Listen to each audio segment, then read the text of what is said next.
pagi kepada rekan-rekan di tim Semangat Jaya. Pertama, marilah kita panjatkan puja dan puji syukur kepada Allah Ta'ala yang mana kemuliaannya, rahmatnya, barokahnya sehingga kita dapat menghaji dan menyelenggarakan acara usia 2 minggu sekali di Semangat Jaya. Salam tetap tercurahkan kehadiran Nabi besar Muhammad Sallallahu Alaihi Wasallam. Syafaatnya kita harapkan di yaumul qiyamah.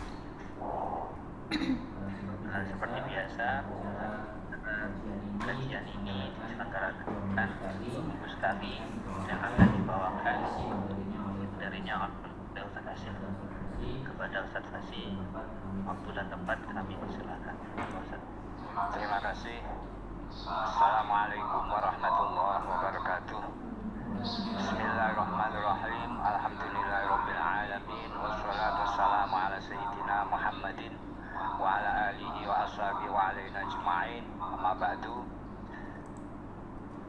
Rekan-rekan di Semangat Jaya semuanya dan semua yang bisa mengakses kajian ini, alhamdulillah pagi hari ini kita semua bisa bersama-sama dalam sebuah aktivitas yang sangat penting yang menjadi kewajiban kita, yaitu kajian yang mana kali ini mengambil tema, sebetulnya temanya tidak jauh berbeda hanya dengan tema yang kemarin yang mungkin ini lebih pendalaman ataupun contoh-contoh dan terapinya, yang mana tema kali ini adalah tentang mengatasi ataupun terkait dengan kecemasan, kekhawatiran yang bisa saja ini bisa mempengaruhi performa kerja kita, bisa berpengaruh terhadap perkembangan psikis kita. Sekali lagi rekan-rekan semuanya, kalau kita kemarin membahas tentang kesehatan mental, bagaimana kita menjaga kesehatan mental, di mana kemarin kita sempat membahas yaitu kriteria sehat mental, yaitu adanya sifat-sifat orang mukmin mungkin bisa diingat-ingat, mungkin kalau ada tulisannya dari saya bisa dibaca-baca lagi. Ada kriteria sehatnya mental tersebut. Nah, sehatnya mental tersebut yaitu adanya sifat orang mukmin yang jadi parameter sehatnya mental tadi itu mutlak tidak bisa tidak karena adanya nutrisi yang mencukupi Ibarat fisik kita itu akan sehat, akan bisa beraktivitas dengan baik, organ kita akan berfungsi dengan baik, akan punya imunitas yang baik terhadap penyakit jika kebutuhan nutrisinya tercukupi. Sebagaimana juga kebutuhan rohani kita itu juga sama, dan nutrisinya kemarin kita sudah membahas bahwa nutrisinya itu apa, yaitu antara lain yaitu ibadah yang kita lakukan, jadi semua yang sudah oleh syariat sediakan, yang oleh syariat ini kita diberikan tuntunan, itu semua adalah demi kemaslahatan, demi kebaikan daripada kita semua dalam hal ini adalah dari sisi rohani. Karena itu semua adalah nutrisinya, ada ibadah, ada zikir, ada baca Quran, ada sholawat, ada apalagi yaitu kajian, kajian keilmuan. Ini adalah yang paling penting. Itu semua tidak boleh jadi satu paket ini tadi, tidak boleh ada yang kurang. Artinya jika sesuatu terjadi adanya penyimpangan dari kriteria, dari parameter sifat orang muslim seperti kemarin kita bahas, berarti ada ketidaksehatan. Nah, ketidaksehatan ini dikarenakan yaitu karena ada kebutuhan nutrisinya yang belum terpenuhi, artinya ada nutrisi yang kurang. Jadi ada beberapa penyimpangan dari kriteria tadi, berarti menunjukkan sekali lagi adanya kurangnya nutrisinya. Sekali lagi rekan-rekan semuanya, bahwa terkait dengan kesehatan mental ada dampak yang tidak bisa tidak, bahwa di dalam kehidupan kita kehidupan kita itu akan mengalami sebuah fase yang silih berganti ya. Ada ketika kita mengalami nikmat, kita senang, kita bahagia. Ketika mengalami musibah, kita susah, sedih dan sebagainya ya. Itu sebuah keniscayaan yang akan kita alami ya. Dalam kita mengalami kehidupan, selama kita hidup maka ada namanya peristiwa-peristiwa seperti itu.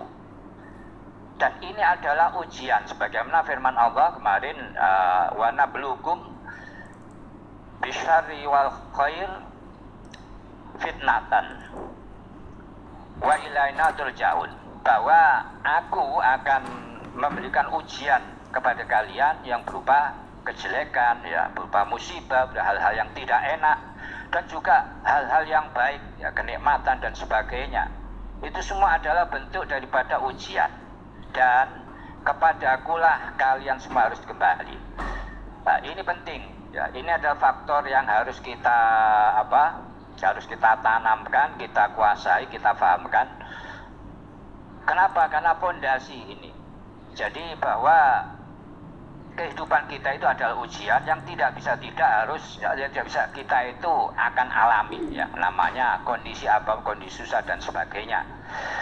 Kemudian rekan-rekan semuanya ada lagi, yaitu bahwa kita ya, Allah ya, kita menjalani kehidupan kita ini sebagaimana tadi ujian. Bahwa Allah memberikan kenikmatan kepada kita, itu sebetulnya adalah ya sebuah kebiasaan Allah menginginkan kita ya untuk mendekat kepada Allah.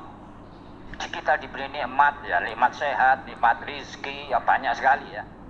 Itu apa? Maksudnya ada agar kita itu lebih mensyukuri, lebih ya, mengenal Allah, lebih mendekat kepada Allah ya, dengan memenuhi perintah-perintahnya ya, dengan beribadah dan sebagainya. Ini adalah kebiasaan yang Allah jalankan. Tapi jika ini tidak bisa terjadi ketika oleh ya seseorang ini diberikan kenikmatan tapi tidak ada efek ya, kita diberi kenikmatan tidak ada efek, kita menjadikan lebih dekat dengan Allah, mensyukurinya ya, maka yang terjadi Allah akan memberikan yang sebaliknya, yaitu Allah akan mengurangi nikmat tadi ya, akan memberikan kesengsaraan, akan memberikan kesedihan dan sebagainya. Agar apa? Agar ingat ya, agar ingat kembali, agar mau mengevaluasi, agar mau mengkoreksi, menyadari kesalahannya dan mau mendekat ya. Karena dengan mendekat kepada Allah, dengan kembali kepada Allah adalah solusi jika kita menghadapi banyak problema dalam kehidupan kita. Inilah maksud kenapa kita diberikan ujian ya, macam-macam tadi ya. Ada nikmat, ada musibah. Rekan-rekan semuanya, jadi sekali lagi dalam firman Allah bahwa ketika kita kadangkala kita mengalami kesedihan ya, kita mengalami kegagalan ya, kita mengalami kekecewaan ya, seringkali di balik itu sebetulnya ya ada kebaikan yang tersembunyi, ada hikmah di balik itu semua. Itu harus kita tanamkan, harus kita yakini. Artinya ada husnudzon. Kenapa? Karena Allah itu maha penyayang, maha pemurah ya.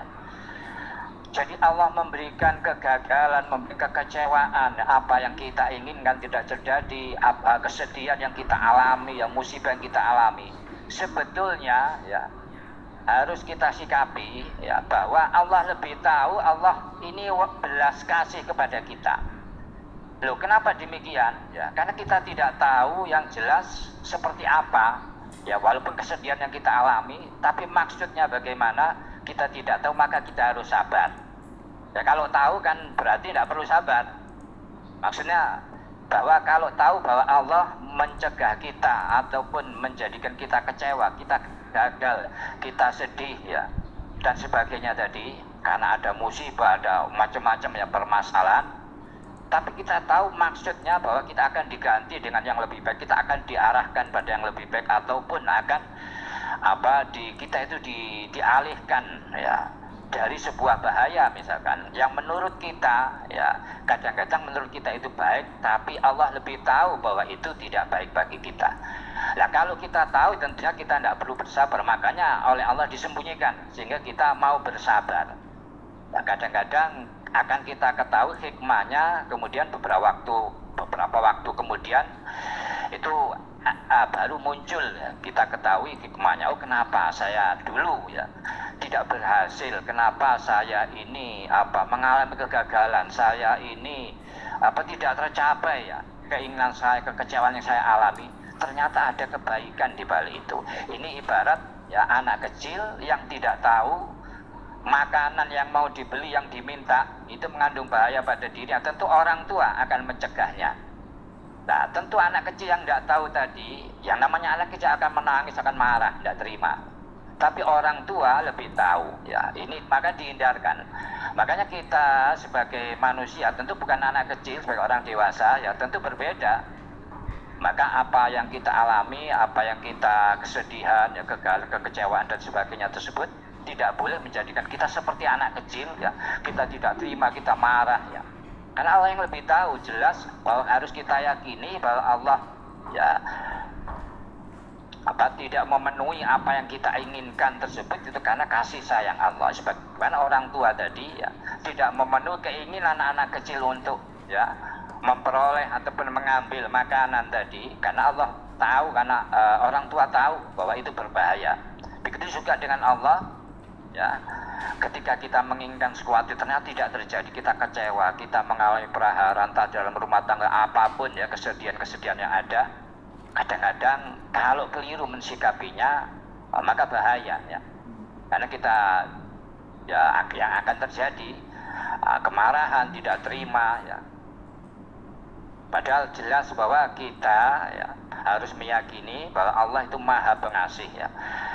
Oleh karena itu bahwa kalau kita meyakini Allah lebih tahu ya, Allah Maha tahu, Maha yang lebih baik bagi kita, maka kita harus bersabar walaupun belum tahu seperti apa ya nantinya. Sebagaimana dalam hikam mana ada fama ataukah ya.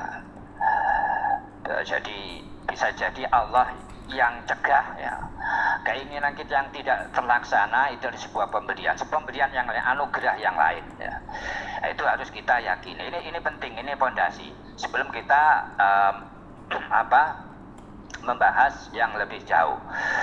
Kemudian rekan-rekan semuanya, bahwa tadi lebih spesifik lagi temanya itu tentang anxiety ya, kecemasan,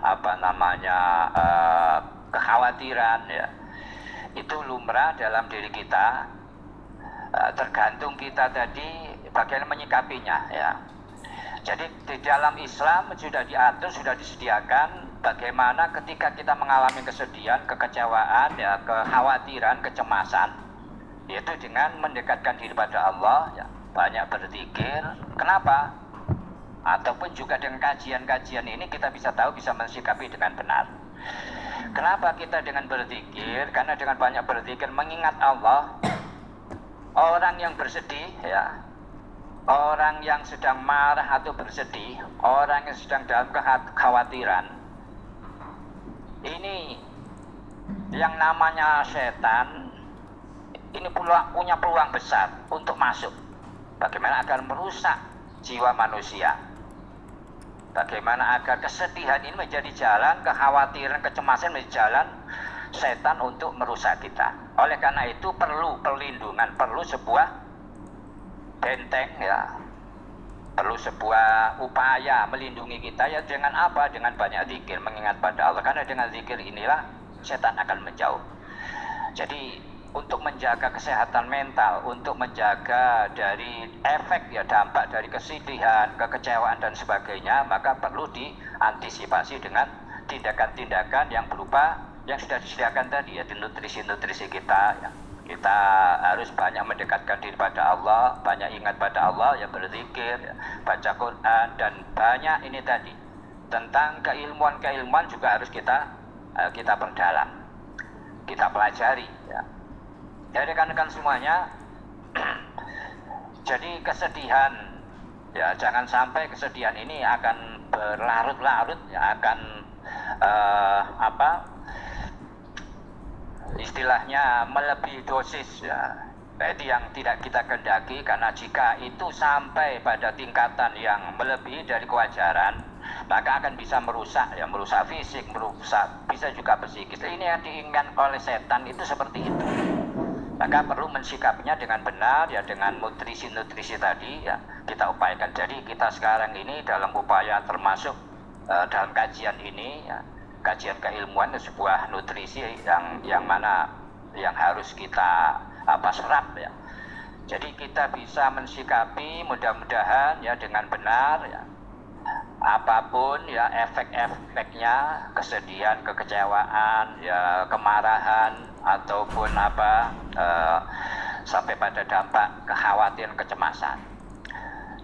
Cuman yang jadi masalah mungkin nantinya ada kasus-kasus yang mungkin kasusnya ini sudah tidak wajar ya, ada kecemasan yang berlebihan, ada kesedihan yang berlebihan, ada nervus yang berlebihan ya. Karena memang ada takarannya, ada kadar yang wajar. Dan wajar kita itu punya kekhawatiran, kita punya kecemasan, itu wajar. Kita namanya manusia ya, punya perasaan semacam itu. Tapi ya ketika sesuatu terjadi, ada kesedihan, ada kekecewaan, ada kekhawatiran, ada ketakutan, ini menimbulkan efek yang melebihi dosis ya, yang di luar dari kewajaran. Maka ini harus adanya upaya-upaya ya. Di samping tadi kita sudah memahami, kita bisa mengantisipasi, kita bisa mensikapinya tersebut, perlu adanya juga yaitu terapi. Itu jika pada tingkatan tadi yaitu sudah terlalu parah ya. Bahkan yang terjadi efek daripada perjalanan hidup kita mulai kecil sampai besar ya. Seringkali ada ya kita jumpai kesedihan-kesedihan, ada hal-hal yang menjadikan kita ini kecewa, marah dan sebagainya pada seseorang, pada keadaan ya. Entah itu namanya bullying ya, dibully ketika kecil, kita mengalami perundungan, mengalami banyak pelecehan dan sebagainya. Ya kadang-kadang ini yang terjadi itu jadi sebuah hal yang tidak bisa hilang. Ya, ini jadi masalah. Kalau ini melekat istilahnya menjadi kerak ya di dalam hati kita, di dalam psikis kita, maka ini jadi masalah. Bisa jadi masalah tadi akan merembet pada kesehatan fisik kita ya. Kita rentan mudah sakit, entah itu sakit sakit kepala ketika menghadapi masalah, sakit lambung dan sebagainya ya. Ataupun juga sakit psikis, bisa berpengaruh pada kalau sudah sedih ya mungkin kita tidak kuat ya. Kadang-kadang ya mohon maaf, kadang ada depresi, ada kecemasan yang berlebihan yang menjadikan membatasi ya potensi kita ya, membatasi aktivitas kita bahkan dalam keseharian. Nah ini perlu adanya terapi-terapi, adanya perlakuan-perlakuan yang bagaimana agar ini bisa kita netralisir ya, minimal kita kurangi ya. Maka dalam forum ini ya perlu ya paling tidak mudah-mudahan cukup waktunya ya, yaitu adanya jika memang ada contoh kasus mungkin dari teman-teman ya, mungkin saja ya, karena saya sendiri juga salah satu contoh orang yang pernah mengalami ya, mungkin di waktu kecil dulu sering dibully ya, sehingga potensi yang ada dulu ya, kadang-kadang ada orang yang dulu ketika masih kecil itu kelihatan pede, percaya diri ya, kelihatan potensinya ini bagus ya, punya jiwa kepemimpinan, punya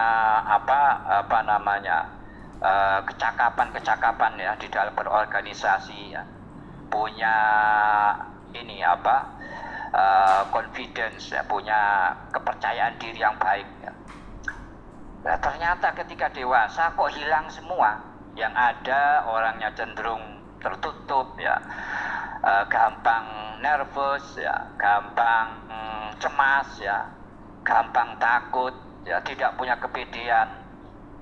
Nah, itu biasanya karena ada faktor-faktor perjalanan hidupnya, fase dalam hidupnya ini yang ya kesedihan ataupun apapun yang menjadikan dia mengalami demikian, dalam arti itu tidak bisa keluar.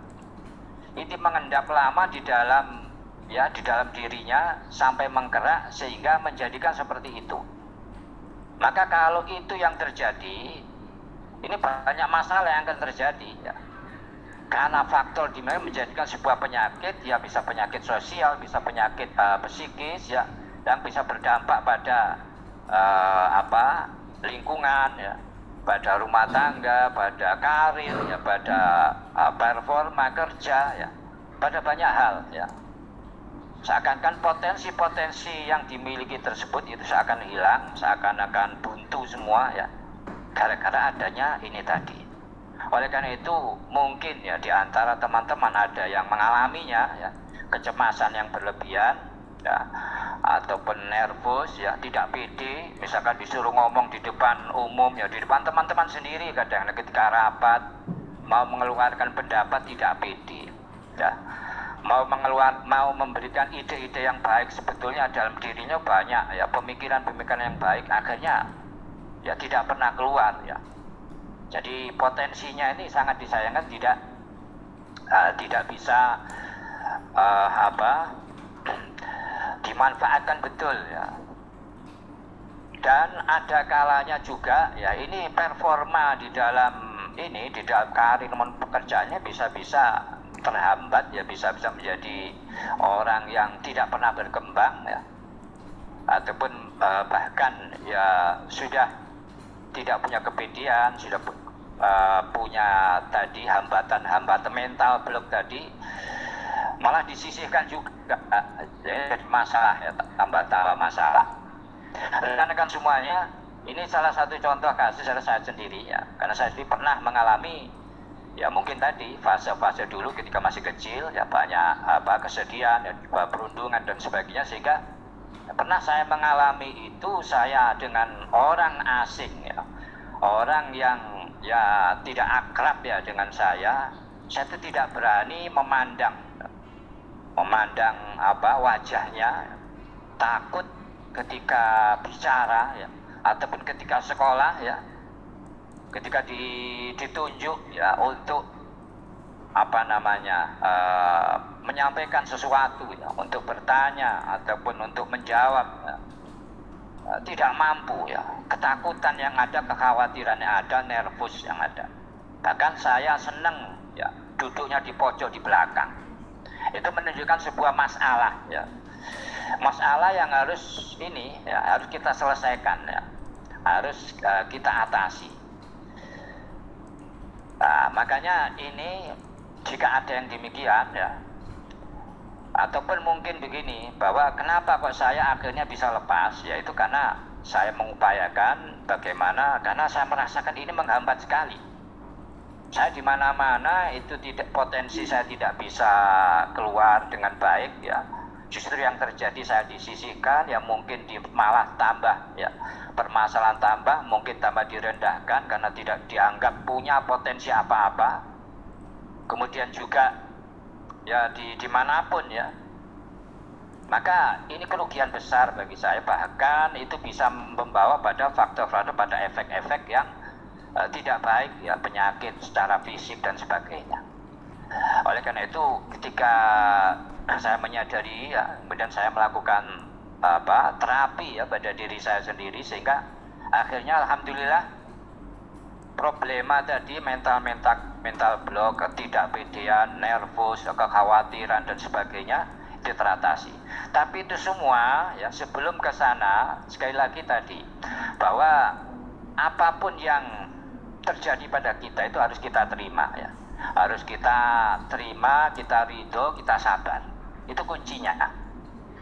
Artinya apa? Bahwa sebelum kita menterapi ya diri kita, ataupun mungkin ada teman-teman yang butuh terapi, maka yang harus disadari, karena terapi ya menghilangkan faktor ya psikis ini, kekhawatiran yang berlebihan dan sebagainya tadi, anxiety, ya, kecemasan dan sebagainya tersebut, ya ini adalah upaya kita, ya, ikhtiar kita memohon kepada Allah, ya.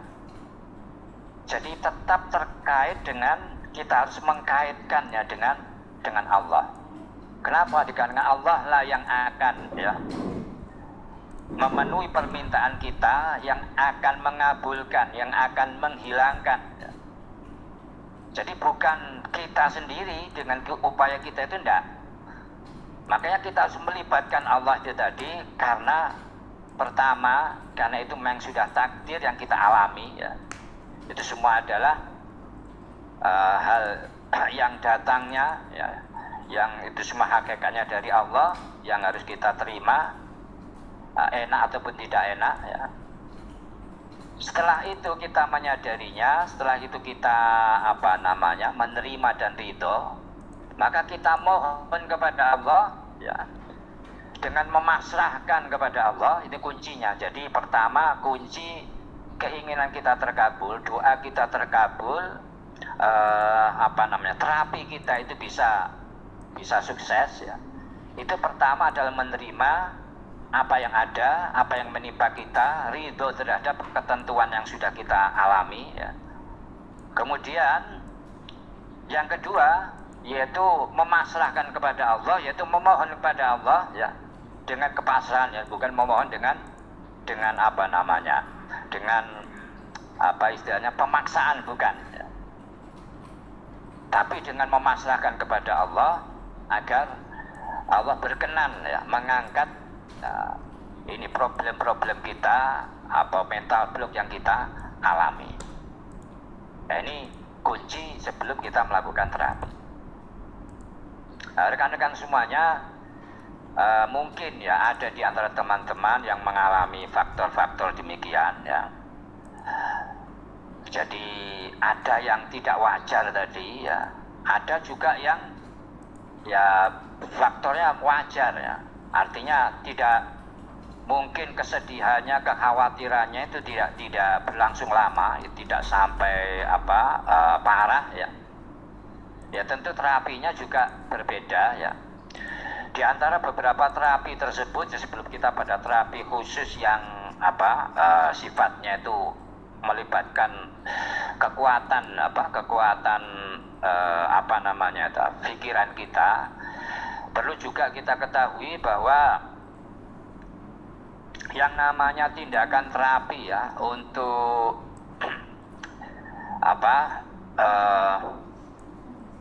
paling tidak mengurangi, ya, kesedihan, ya, kekhawatiran yang kita alami, tapi yang sebatas yang tadi, kekhawatiran yang wajar, yang tidak terlalu parah, ya, itu bisa dengan kita sebagaimana kemarin, ya, bahwa ada kepura-puraan, istilahnya itu dalam Islam, di dalam tasawuf, bahwa kepura-puraan, ya, itu bisa menjadi sungguhan, ya. Artinya ada kekuatan pikiran, kekuatan di dalam diri kita jika kita melakukan sesuatu yang pura-pura, ya. Kemarin pertemuan sebelumnya kita membahas bahwa untuk menghilangkan satu contoh, misalkan penyakit hasut, penyakit iri, dengki pada kita, maka kita lawan, kita berpura-pura bersikap yang berlawanan dengan sikap dengki. Misalkan melihat teman senang, melihat teman mendapatkan rezeki, mendapatkan kenikmatan yang semestinya kita itu tidak ridho, ya. Sebenarnya kita itu tidak senang, ya. Kita paksa, kita berpura-pura, kita paksa, kita senang, ya. Kita paksa diri kita untuk senang, untuk ikut bersyukur, ikut mendoakan, ya, kebaikan pada teman tadi, ikut mengucapkan selamat dan sebagainya. Nah, ini akan, jika kita lakukan berulang-ulang, terus-menerus, maka akan menghilangkan sifat tadi, dengki tadi, menjadi sebuah sifat ridho, ya. Sifat dengkinya akan hilang. Begitu juga dengan kesedihan, itu jika kita lawan, ya, kita berpura-pura atau kita manipulir, ya, kita menjadikan sebuah upaya manipulasi, katakanlah dari sikap tubuh dulu, ya. Jika kita bersedih, Nah, ini penting sekali hubungannya antara fisik dengan rohani. Kenapa? Dikarenakan orang yang cenderung sedih, orang yang sering mengalami kesedihan, kekecewaan tadi, kekhawatiran, itu ya, jika itu ya walaupun tidak parah ya, itu akan terlihat pada bagaimana sikap tubuhnya, bagaimana aura wajahnya. Maksudnya bagaimana? Jadi ketika kita sedih itu akan terlihat ya. Mungkin wajah kita murung, mungkin ya postur tubuh kita itu akan terlihat melengkung ya. Jika kita ini khawatir, kita ini cemas ya, ada faktor-faktor psikis yang tadi itu akan terlihat ya, pada fisik kita. Nah, kemudian bagaimana, apa hubungannya dengan manipulir tadi? Maka jika kita mengalami sedih, upayakan kita tetap menunjukkan ya posisi ataupun postur yang berlawanan, tidak sedih. Kekecewaan, kekhawatiran tadi, ya, nervous dan sebagainya, itu kita tunjukkan. Jadi misalkan tubuh kita ini tadi kecenderungannya kan akan melengkung ya, akan terlihat layu, maka kita tegakkan. Mungkin wajah kita terlihat ada kesedihan, rona kesedihan, kita upayakan untuk terlihat ceria. Maka ini penting sekali bagi orang-orang yang ya di bidang bekerja di marketer yang banyak ya,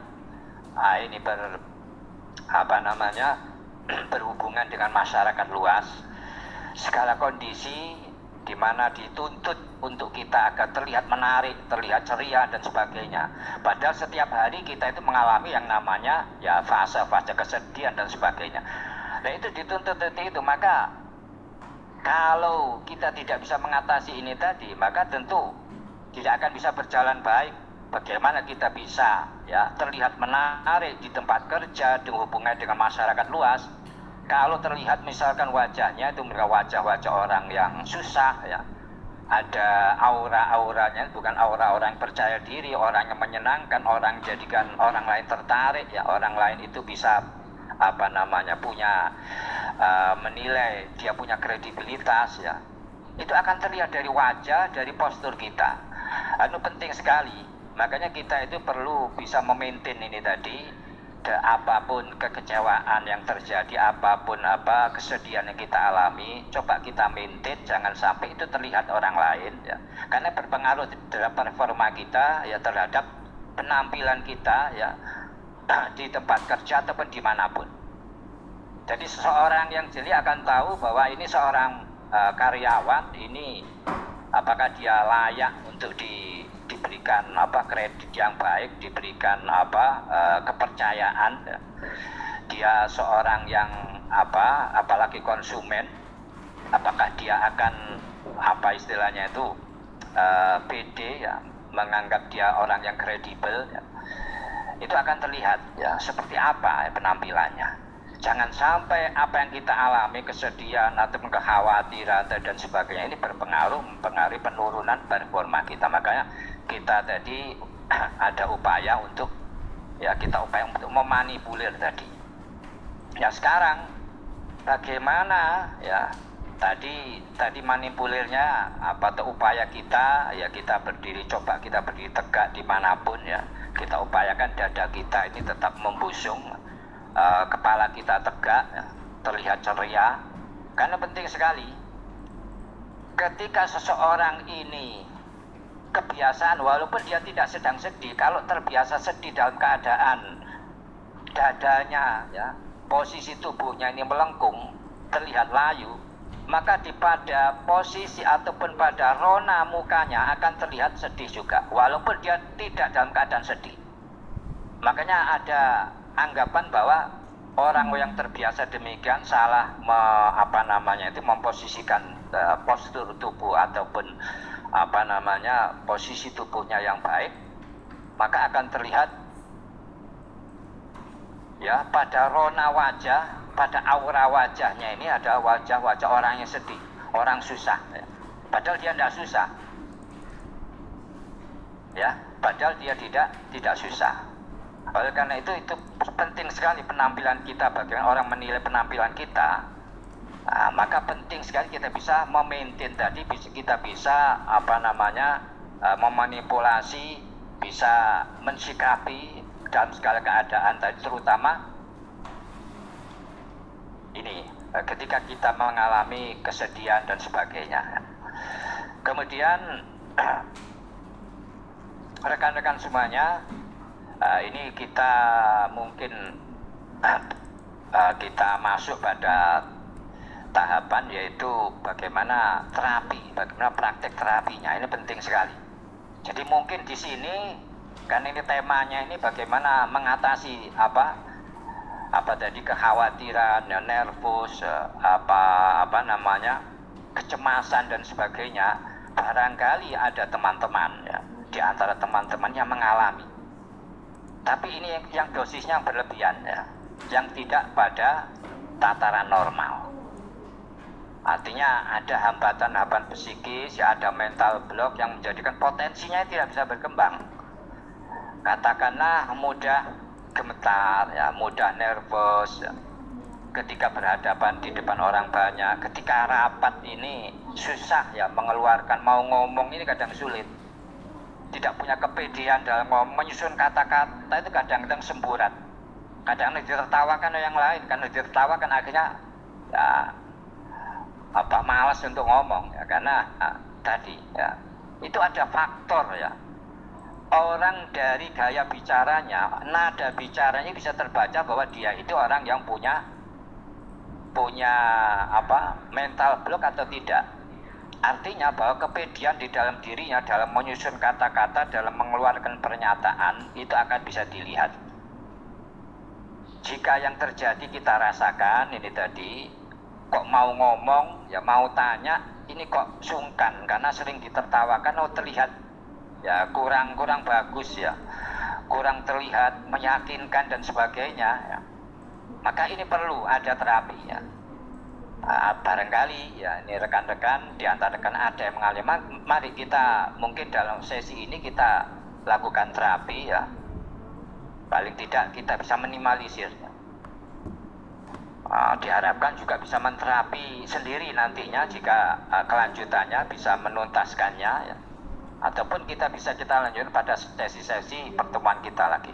Monggo jika ada, ya, ada mungkin yang punya kasus, mohon maaf istilahnya, ada hal-hal yang dianggap ini sebuah kekurangan dalam dirinya, ya, kekurangan dari teman-teman, ada hambatan mental block, ya, tadi confidence tidak ada karena kekhawatiran nanti takut ditertawakan, takut diejek dan sebagainya.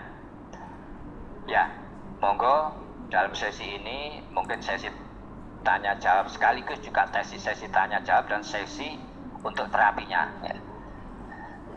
Monggo barangkali teman-teman, ya, insya Allah, ya, yang pernah mengalami, ya, karena saya ini sudah membuktikan, ya, ataupun mereka yang ada gejala-gejala mungkin, ya, kesedihan yang bukan depresi sih istilahnya, kesedihan yang sangat sulit dihilangkan, tadi kekhawatiran itu alhamdulillah banyak yang sudah ini, ya, sudah berhasil, minimal sudah berkurang, ya. Yang asalnya mungkin yang suka minder, ya, tidak punya kepercayaan diri jadi percaya diri, ya, bisa menyampaikan pendapat, bisa menjadi pribadi baru, ya, yang punya jiwa kepemimpinan, yang bisa memberikan kontribusi besar, ya, di dalam tim, ya, di kantor, di masyarakat, ya, karena tadi punya kepercayaan diri dari mental block yang sudah dihilangkan. Nah, monggo ini teman-teman, barangkali ada, ya, sama-sama, ya, kita sharing, kita pecahkan, ya, dengan terapi, insya Allah kita akan bisa kita hilangkan. Monggo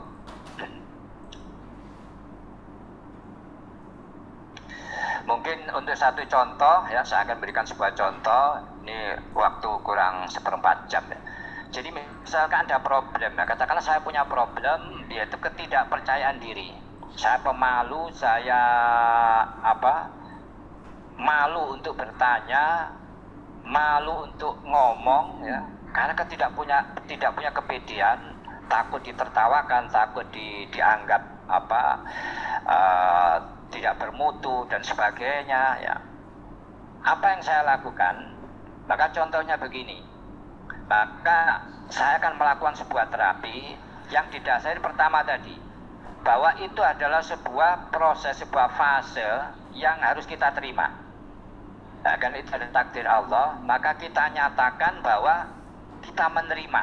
Saya menerima ini ya Allah, saya ridho dengan kekurangan saya ini ya Allah. Ya, ataupun dengan sakit saya ini ya Allah. Kemudian memohonkan kepada Allah, ya Allah, ya, memohonkan dengan kepasrahan, dengan memasrahkan kepada Allah, saya pasrah kepadamu ya Allah, ya, untuk engkau hilangkan kekhawatiran, kecemasan, ketidakpedean, misalkan apa saja yang ada pada diri saya, misalkan ketidakpedean pada diri saya yang sering nervous ini ya Allah, dan akan saya syukuri ya Allah. Ini anunya, pernyataannya. Nah, maka bentuk dari ini gerakannya itu ada ya. Jadi pertama yaitu kita meletakkan tangan kita pada dada, pada area jantung ya. Tepat di area jantung kita, tangan kita letakkan ya. Area di mana nyeri kalau kita tekan. Kemudian kita menyatakan, ya Allah, walaupun ini untuk kasus saya misalkan ya, saya ini orang yang mudah nervous, pemalu, tidak punya percaya diri. Ketika ngomong di depan orang banyak, saya terima ya Allah ya. Saya ridho ya Allah, dan saya mohon kepadamu ya Allah, saya pasrahkan kepadamu ya untuk menghilangkannya, dan saya akan bersyukur ya Allah. Ini pertama. Kemudian kita lepaskan, kemudian kita menyatakan lagi, ya Allah, saya ridho, saya menerima keadaan ini, saya nervous ini, dan saya pasrahkan kepadamu ya Allah untuk menghilangkan nervous ini, dan akan saya syukuri ya Allah. Kemudian setelah itu tangan kita ketukkan ya, bisa dilihat ya, kita ketukkan pada bun-bunan, istilah ubun-ubun ya. Kita ketukkan, ya Allah, saya ridho, saya ikhlas ya, ataupun saya menerima nervous saya, kekurangan saya ini ya Allah, dan saya pasrahkan kepadamu ya Allah untuk engkau hilangkan nervous ini, dan saya akan mensyukurinya. Kemudian langkah selanjutnya di bagian pojok, ya Allah, sama, saya menerima, saya ridho dengan nervous saya ini ya Allah, rasa kekhawatiran berlebihan ya Allah, rasa ketakutan berlebihan ya Allah, dan saya pasrahkan kepadamu ya Allah untuk menghilangkannya, dan saya syukuri ya Allah. Ini di pojok ini ya. Kemudian di pojok yang lain ya Allah, sama, saya ridho, saya rela, saya menerima kekurangan nervous saya ini ya Allah, dan saya pasrahkan kepadamu ya Allah untuk menghilangkan, dan saya syukuri ya Allah. Kemudian yang ini di bawah mata ya Allah, itu sama ya. Kemudian selanjutnya di bawah hidung, selanjutnya di bawah mulut, selanjutnya di tulang yang menonjol nih, kayak bulatan ya, sama pernyataannya. Nah, kemudian mana lagi? Nah, ini di bawah ketiak, kita tepuk sambil menyatakan pernyataan tadi.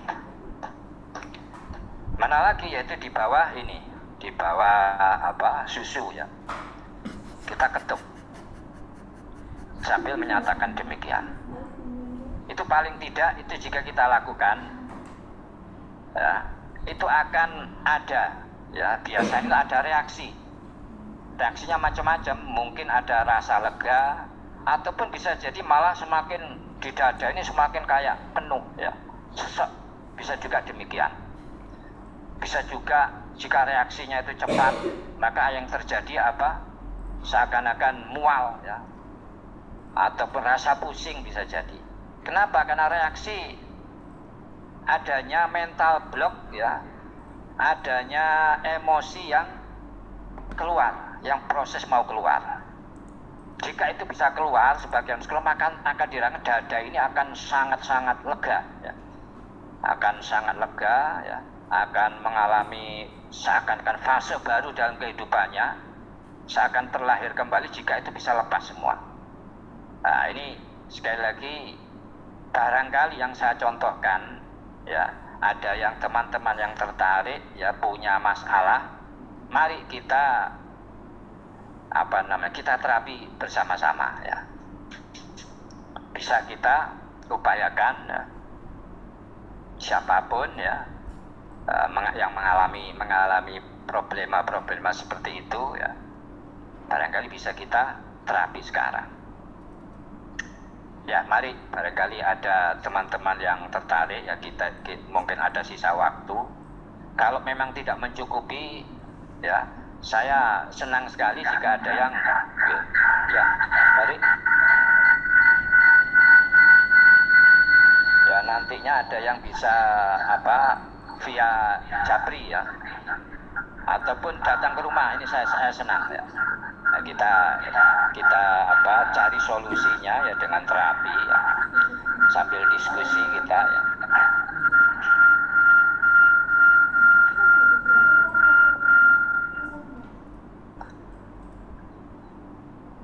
Ya, barangkali ada teman-teman, monggo.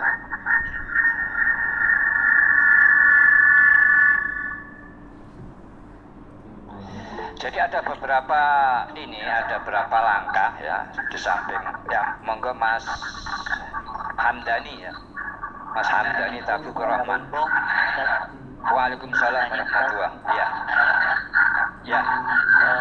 Bagaimana cara terbaik menurut Islam untuk mengatasi rasa cemas yang terus-menerus hadir akibat pengalaman buruk yang pernah terjadi seperti perundungan atau tekanan dari lingkungan kerja atau seperti harapan dari bos mencapai hasil yang terbaik. Itu bagaimana Ustaz? Ini ya sesuai dengan di dalam Islam kita itu juga jika ada permasalahan yang mana ini menjadi sebuah problem psikis ya, penyakit psikis, jika itu terjadi maka perlu dicarikan solusinya, dicarikan obat ataupun terapinya. Di antara langkah terapi tadi sebagaimana saya contohkan tadi, itu bisa menghilangkan ya. Jika ada kecemasan berlebihan ya, ada nervous dan sebagainya ya, sudah banyak langkahnya ya. Satu di antara yang saya contohkan tadi ya. Jadi jika ada mungkin yang punya masalah semacam itu, ataupun tidak punya masalah tapi kepingin meningkatkan performanya agar kelihatan antusias, energik, itu juga ada langkahnya. Nah, itu semua kita upayakan ya, kita dalam kerangka syariat Islam ya, agar sesuai, agar kita itu punya keselarasan ya dengan syariat Islam. Jadi itu contohnya ya. Jadi teman Mas Hamdani ya. Jadi entah cukup atau tidak, coba mungkin bisa kita praktekkan bersama-sama ya. Yang pertama yang dirasakan Mas Hamdani mungkin, ini Mas Rizky ini juga mungkin ikut nimbrung bertanya, monggo Mas Rizky. Ya. Ya, Assalamualaikum warahmatullahi wabarakatuh. Terima kasih. Waalaikumsalam warahmatullahi wabarakatuh. Ya, Ustaz, saya kan kalau untuk training yang tadi barusan disampaikan itu dulu kayaknya sudah pernah diutarakan juga Ustaz ya. Iya. Nah, yang menjadi poin pertanyaan saya, ya ini walaupun memang ada teman-teman guru yang belum tahu, yang menjadi poin pertanyaan saya adalah mungkin alasan Ustaz, alasan kenapa lafalnya itu kan kalau nggak salah tadi ada 3 atau 4 yang berulang-ulang ya, terus pada titik yang berbeda. Mungkin teman-teman juga tahu biar teman-teman lebih mantap, lebih yakin dengan training tersebut. Kenapa harus pada kening, kenapa harus pada mata atau hidung, itu mungkin bisa dikasih tahu Ustaz. Dengan begitu mereka punya pemahaman sehingga menjadi lebih yakin gitu loh. Yakin, lebih merasa itulah. Itu aja. Ya, terima kasih Mas Rizky ya, ini masukannya. Jadi memang benar bahwa selintas kadang-kadang saya sendiri banyak ya teman ataupun orang ya yang merasa mungkin ragu-ragu. Loh, kok seperti itu saja, kok sesederhana itu ya, bisa menghilangkan problem yang sudah tahunan, puluhan tahun ya, bisa menjadikan orang pede, bisa menjadikan orang ini yang asalnya sangat-sangat cemas ya, punya apa namanya tadi problem-problem psikis, kok bisa mungkin dalam problem rumah tangga menjadikan dia terpuruk dan sebagainya, kok tahu-tahu bisa merasakan kelegaan. Kok caranya begitu saja? Kadang-kadang demikian. Sebetulnya metode ini itu ditemukan secara tidak sengaja, tapi secara ilmiah kenapa kok bagian-bagian itu yang apa namanya itu istilahnya apa hubungannya secara ilmiah, secara logis itu bagaimana penjelasannya ya, mungkin seperti itu ya. Maka di sini dari secara ilmiah saya belum menemukan sebuah kajian, sebuah penelitian kenapa itu bisa seperti itu kan, kenapa bagian-bagian tubuh itu apa hubungannya ya. Cuma dari sisi kebiasaan, karena ini penemuan semacam itu kan ketidaksengajaan, tapi belum diteliti secara ilmiah ya. Tapi secara pandangan tasawuf bahwa ada bagian-bagian secara umum, bagian-bagian dalam tubuh kita itu yang bisa memancarkan vibrasi yang berhubungan dengan segala aspek di dalam psikis kita. Jadi secara fisik, hubungan fisik kita dengan rohani kita ya, dengan psikis kita itu ada hubungannya. Ya, letak-letaknya itu juga pernah diterangkan di dalam kitab-kitab tasawuf bahwa ada memang posisi-posisi tertentu yang bisa diketuk ataupun dilus-lus dan sebagainya ya. Pokoknya itu bagaimana agar energi ya, vibrasi yang ada pada titik-titik tadi itu bisa berhubungan dengan psikisnya. Itu sama halnya dengan kita, kenapa kita hampir sama dengan ketika kenapa kita terpuruk, kita sedih sekali, kita posisikan dada kita ini kok tegak. Nah, akhirnya yang terjadi kesedihan yang sangat tadi seakan pelan-pelan ini hilang. Ya, rona wajah kita berubah menjadi kelihatan ceria lagi. Nah, ini juga hampir sama, ada hubungan antara fisik kita dengan psikis kita. Jadi ini hubungannya. Mungkin saya hanya bisa menjelaskan semacam itu kan memang belum ada penelitian yang menerangkan ini dari secara ilmiah. Kenapa ya? Penjelasan cara rincinya. Tapi yang jelas berdasarkan apa yang sudah terjadi, yang sering kali dipraktekkan berulang-ulang, dan ini memang berhubungan sekali ya. Ya, kemudian ya ini kalau secara dari sisi umum ya. Kemudian kenapa ini dikaitkan dengan kita ya, dengan Islami, dengan sudut pandang Islami. Maka tadi pernyataannya tadi ya kita sesuaikan ya dengan pernyataan-pernyataan ataupun dengan pengkondisian secara tasawuf atau secara keislaman. Makanya tadi pernyataannya ketika kita mengetuk kuncinya adalah agar permintaan kita, upaya kita itu berhasil oleh Allah diijabahi, yaitu pertama kita terima kondisi kita ridho dengan apapun yang sudah Allah takdirkan. Kemudian yang kedua, permohonan kita hendaklah tidak memaksa, kita pasrahkan, karena Allah yang menentukan, Allah punya hak prerogatif. Ini mungkin waktu berakhir dan ada sesi berikutnya, sesi berikutnya mungkin kita keluar sebentar untuk bergabung lagi ya.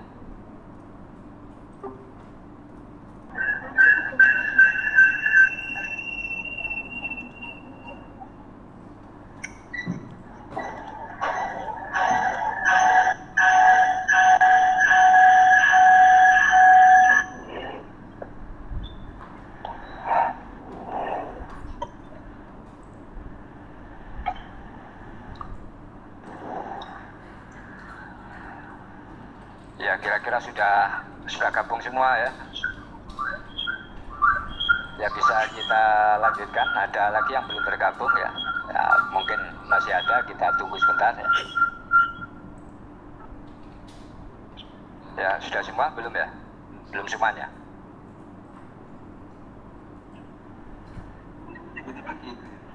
Apa? Goyang-goyang sendiri. Baca.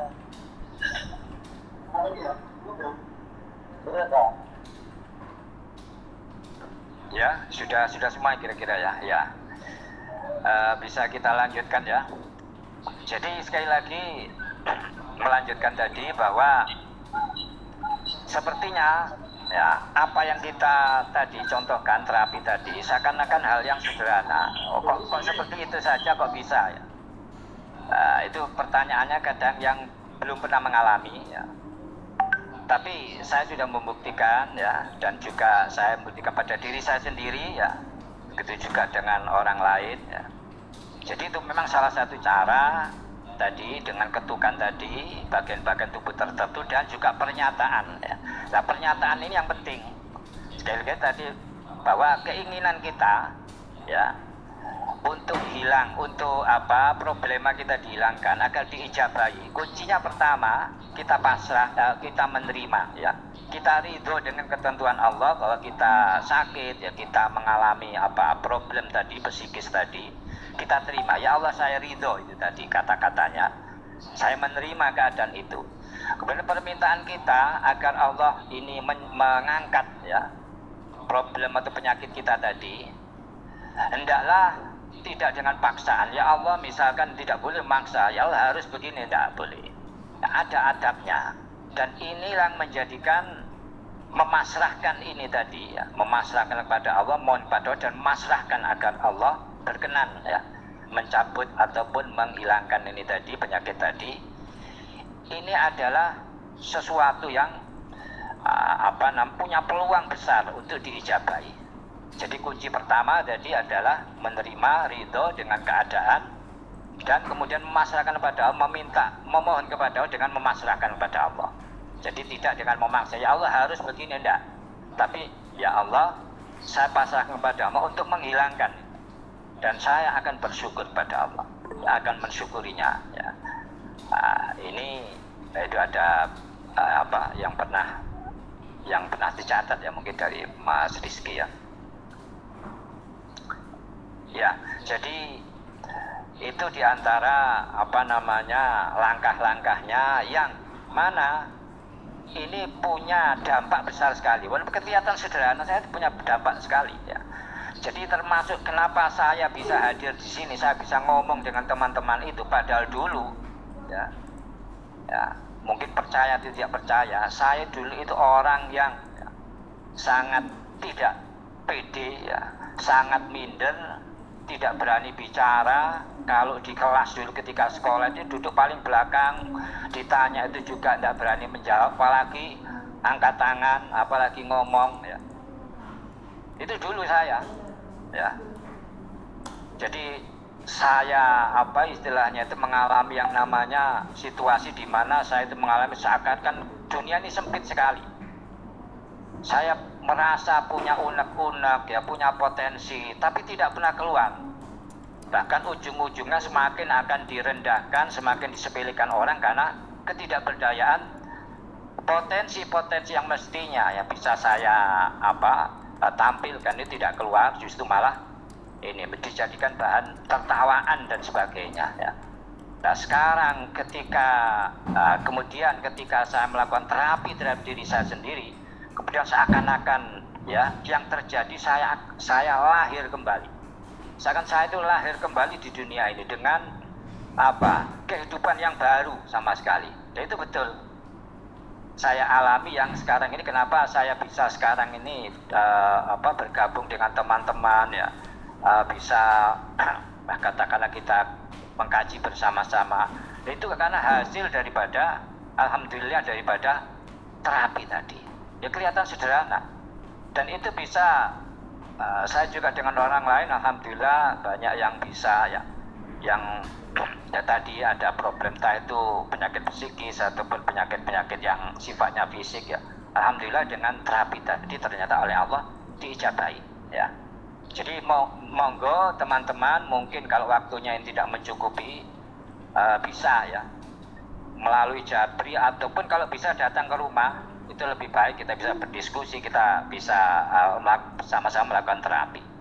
Karena terus terang banyak juga teman-teman ya tamu-tamu saya yang di rumah itu ya kebanyakan itu ya orang-orang yang punya masalah, membawa kesedihan, mau problem rumah tangga dan sebagainya. Nah, orang-orang yang semacam itu ya kalau sudah dalam kondisi yang semacam itu, maka tidak bisa kita memberikan nasihat, kita tidak bisa memberikan solusi selama dirinya ini ya terkungkung dalam sebuah problem ya, yang namanya kesedihan yang sangat depresi ataupun apalah, menjadikan agak linglung dan sebagainya. Maka perlu kita hilangkan dulu agar kita bisa masukkan nasihat, bisa masukkan bisa berdiskusi dengan baik ya. Dan alhamdulillah banyak teman yang bisa merasakan ya ada manfaatnya ya. Ya ini baik sekali, baik yang ada problema tidak ingin meningkatkan performanya, meningkatkan semakin kinerja, mungkin dari sisi semakin pede ya, semakin terlihat peningkatan antusiasnya ya. Karena kadang-kadang kita dituntut ya, kita dituntut dimanapun di masyarakat, kayak saya sendiri itu harus tampil, harus sering berhubungan dengan masyarakat luas ya. Ya tentu harus terlihat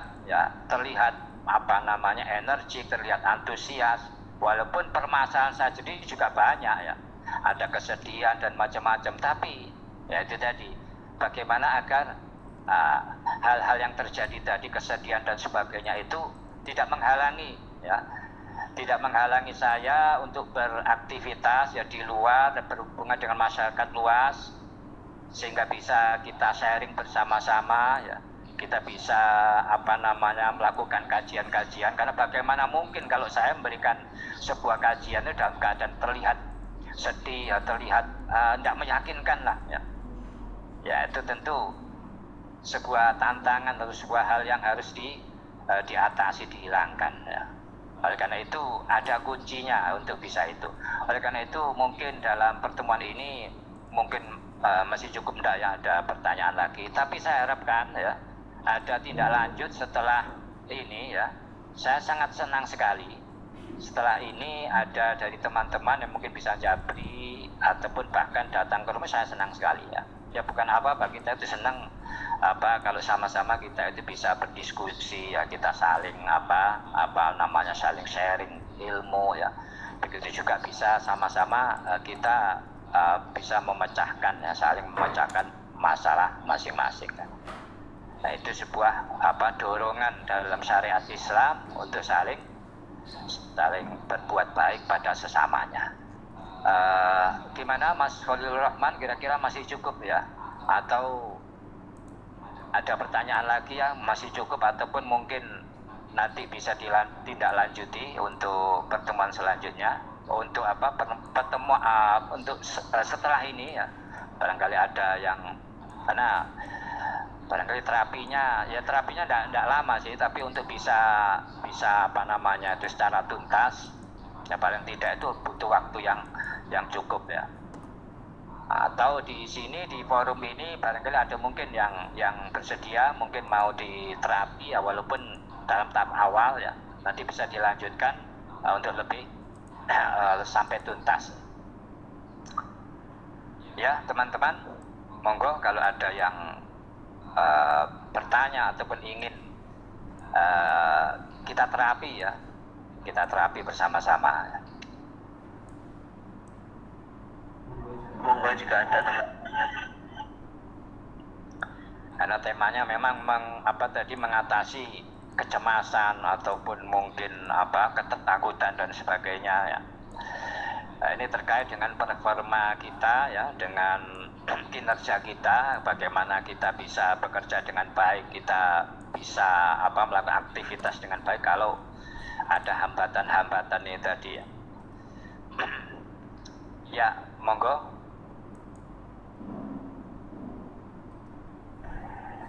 Sepertinya tidak ada, Ustaz. Ya, jadi kalau memang untuk kali ini mungkin teman-teman ada keinginan ya, saya membuka diri ya sekali lagi. Saya sangat senang jika ada yang japri, apalagi datang ke rumah ya, menyampaikan permasalahannya ya. Mudah-mudahan kita bisa membantu ya. Kalau dirasa cukup pertemuan online kali ini, kita tutup saja dengan doa ya. Mudah-mudahan sebelum kita tutup, barangkali ada hal-hal yang masih belum ya. Ini ada kekurangan dari apa yang saya tahu yang belum bisa saya sampaikan karena keterbatasan waktu ya. Saya mohon maaf dan bisa kita tindak lanjuti, jangan sungkan-sungkan ya kalau mau japri dan sebagainya ya. Mudah-mudahan pertemuan kita memberikan manfaat, itu sebagian dari upaya kita ya, kewajiban kita untuk mendapatkan ya kebaikan-kebaikan untuk terus berbenah ya, memperbaiki diri. Mudah-mudahan berkah semua. Bismillahirrahmanirrahim. Alhamdulillahirabbil alamin wassalatu wassalamu ala sayyidina Muhammadin wa ala alihi washabihi wa alaina ajma'in. Amma ba'du, Allahumma ya dzal fadil azim wa ya dzal karamil amin wa tawaddal alaina wa akrimna jami'an bi halil afwi wal maghfirah wal rahmah was salamah wal ridha was sa'adah wal karamah was siyadah wal izzati wal barakati was istiqamah wal majdi wasyidil jamil wa khatimati sa'adah wa khatimah wal aqibah wasyiha wal afiyah zahiran wa batinan fid dunya wal akhirah wal fawzi wal falah wan najat fi kulli hal wa bima tasya'u minan na'im. Allahumma ya Allah, anta dzul fadil azim wa anta dzul karamil amin qad wajjal alaina wa akrimna jami'an, khususan ikhwanana fi rizq pelakat jaya hadihi bihalil ulumin nafi'ah wal a'malis salihatil maqbulah wal amwalil katsiratin nafi'ah dunya ukhra wad darajatil ula wa bi husnil jami' matal hasanah bi jahi habibika wa nabika sulkal karim sayyidina wa nabiyina wa syafi'ina bi iznika Muhammadin sallallahu alaihi wasallam. Rabbana zalamna anfusana wa illam taghfir lana wa tarhamna lanakunanna minal khasirin. Rabbana atina fid dunya hasanah fil akhirati hasanah wa qina azabannar. Wa sallallahu ala sayyidina Muhammadin wa ala alihi washabbihi wasallam. Subhana rabbika rabbil izzati amma yasifun wa salamun alal mursalin walhamdulillahi rabbil alamin. Habis siril Fatihah. Syaitan Bismillahirrahmanirrahim. Ar-Rahmanir-Rahim. Maliki yaumiddin. Syaka. Ihdinas siratal mustaqim. Shiratal ladzina dari saya wal afu minkum. Wassalamualaikum warahmatullahi wabarakatuh. Waalaikumsalam warahmatullahi wabarakatuh.